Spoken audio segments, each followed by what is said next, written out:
Hey everyone, got a paint spraying device here. Not gonna say this word just in case this video gets relegated to YouTube purgatory, but yeah, this thing has no power. Nothing happens. Mind you, it's not plugged in, but that's the same thing that happens when you plug it in. The way this works, think of this part here as a big hair dryer that's just spitting out room temperature air, and inside here there's a little venturi tube that goes here, and when the air travels through here, it sort of sucks up the paint or whatever fluid you've got in there through here, spits it out there. Now you can see right there with the trigger not pressed in, you can see that nozzle's blocked. So this trigger does two things, or it's supposed to do two things. It's supposed to turn on the motor and pulls that back so that the paint or whatever can come out. So a little bit like how a carburetor works, sort of. So luckily this whole part comes out, and we're essentially left with what I hope is no circuit boards, a motor, and a switch. Now that's both good and bad. The fact that there's probably no components to replace, such as capacitors or whatnot, would tend to indicate there's only going to be maybe 3 potential problems. 2 problems are easily solvable, the third is not. First potential reason this thing's not working, there's a wire or something that came off inside, easy enough to fix. Number 2, this switch is bad or just needs cleaning. Number 3, the motor's bad, which not so easy to fix. So let's take this thing apart and see what's going on. Also, just for good measure, so when I click the switch, I see nothing being drawn on the kilowatt in the wall, which is actually pretty promising. If the motor was burnt out, I'd expect to see some kind of weird power draw. So I'm hoping it's just a bad switch or wire. I think, yep, this piece comes off. And now to unscrew the rest of this. Really hoping I take this thing apart, that it's not full of pieces that just ping off everywhere. Let's try and get this apart now.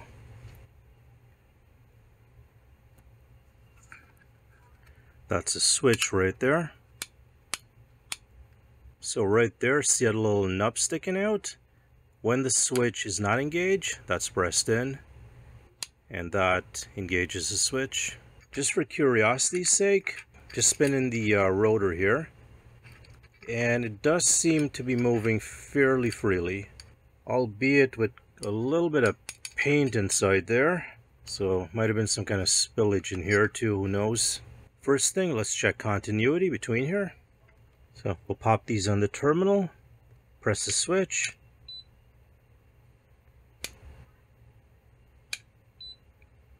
and unfortunately that switch is good.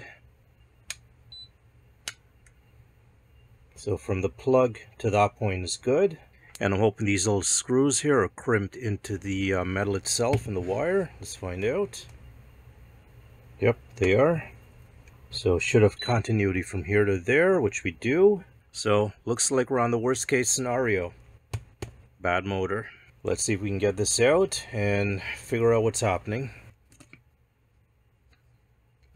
Nice chunk of paint.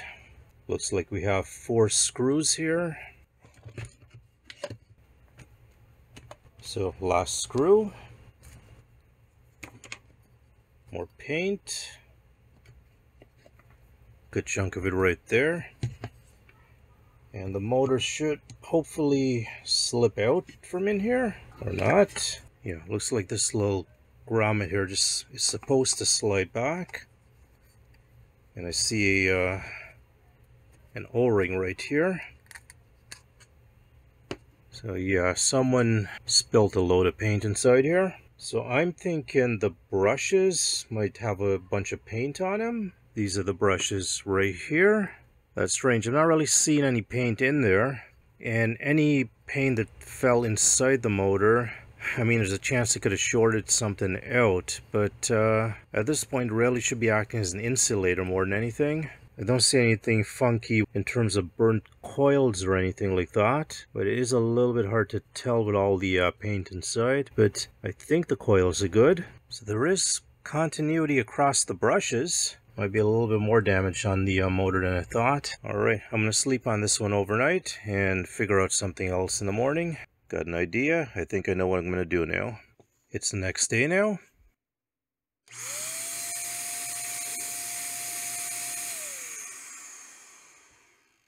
And it's fixed.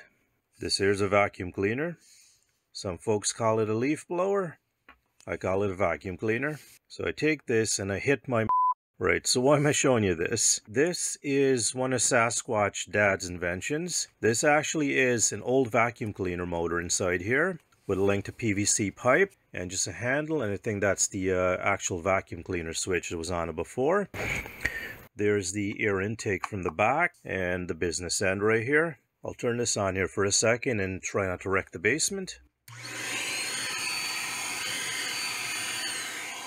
What I'm trying to get at in a long-winded way is Sasquatch Dad is a lot better with electric motors than I am. So I passed it off to him and he was able to fix it up. Let me show you what he did.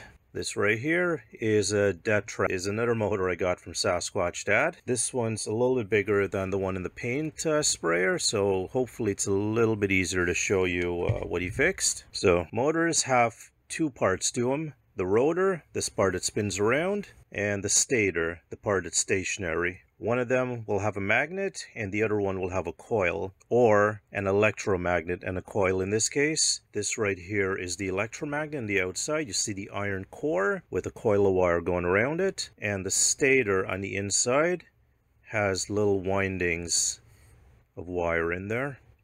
You can kind of see those in there. Now that's quite a few loops of wire in there, but all you need is for one little break on those wires for the whole thing to not work. Sasquatch Dad found a break on one of the loops of wires on the rotor. Thankfully it was on the outermost loop of that part of the rotor, so he was able to sort of snip that piece off and reconnect it. The tolerance might be a teeny bit off, but for something like that I don't think it's going to make much of a difference. Anyways, here's some bad footage of me using this thing at night. Thanks for watching.